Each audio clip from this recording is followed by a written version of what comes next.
Hello mga kabait and welcome back sa ating channel, and for today's lesson, pag-uusapan naman natin ang language and tone ng effective communication subject ng bagong curriculum sa senior high school. Let's go!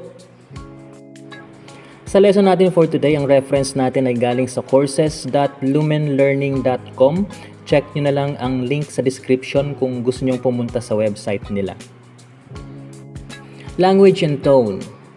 Ang language ay tumutukoy sa mga salita o words na pinili ng isang tao para sabihin ang nais niyang sabihin. Kasama rin dito ang kung paano niya inaayos ang mga salita sa kanyang pangungusap, pati na rin ang paglagay ng mga punctuation marks o bantas kung ang pangungusap ay isinulat. Ang tone naman ay tumutukoy sa kung paano sinabi ng speaker ang mga salita. Dahil dito, ang isang pangungusap ay pwedeng magkaroon ng iba't ibang kahulugan depende kung paano sila sinabi ng isang tao. Kailangang alam ng isang tao kung paano gumamit ng tamang language and tone para mas madaling malaman o maintindihan ang kanyang sinasabi base sa kanyang point of view. Naiimpluwensyahan ng language and tone ang kalidad at lohika ng mga taong nasa isang argumento. Kaya kung mapapansin nyo na kapag ang dalawang tao ay nakikipagdialogo, dapat bantayan nilang mabuti ang kanilang language and tone para makamit ang objective ng kanilang pag-uusap. Kapag nagkamali ang isa sa kanila ay pwedeng magkaroon ng conflict. Dahil din sa language and tone, malalaman mo ang tunay na intensyon ng isang tao. Halimbawa, mahalata mo na nagsisinungaling ang isang tao kapag nasuri mo ng mabuti ang tono ng kanyang pananalita at ang kanyang mga salitang ginamit sa isang pangungusap.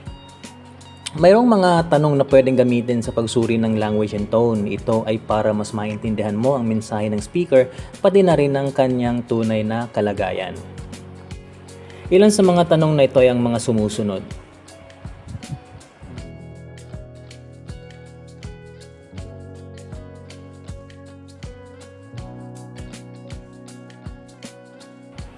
Ngayon ay magbabasa naman tayo ng dalawang paragraphs. Titingnan natin ang ginamit ng mga language and tone.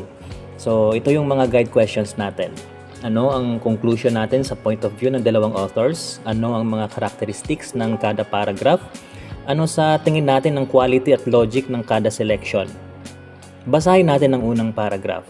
I-pause nyo na lang yung video pag kailangan nyo pa ng time.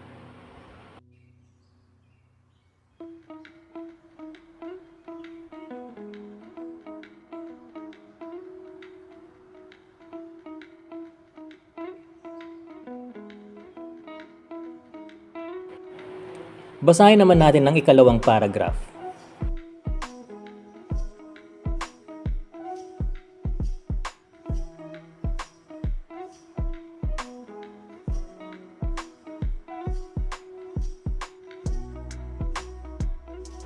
Napansin nyo ba ang kaibahan ng dalawa pagdating sa language and tone? Sa unang example, ang author ay effusive. Ibig sabihin, hindi hino-hold back ni author ang emotion niya. Expressive ang kanyang language and tone. Nakafocus ang text sa mensaheng dapat may gawin tayo kaagad.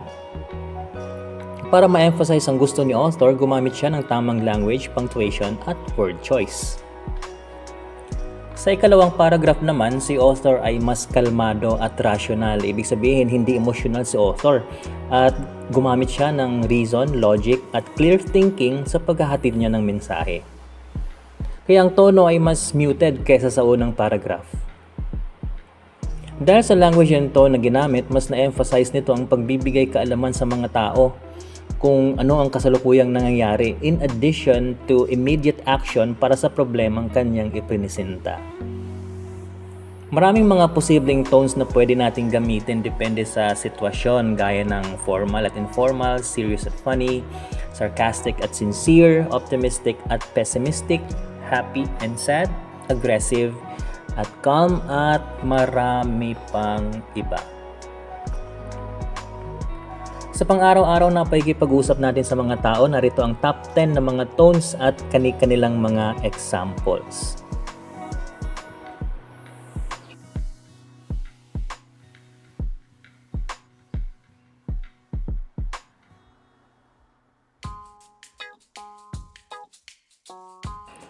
Ayun at hanggang dito na lamang muna ang ating lesson sa effective communication. Sa ngayon, ilang school pa lang nag-o-offer ng subject na to ngayong school year 2025 to 2026. Pero next year siguro lahat na ng senior high sa buong Pilipinas ay gagamit na ng bagong curriculum. Kaya magkakaroon na rin lahat ng ganitong subject dahil ito ay isang core subject.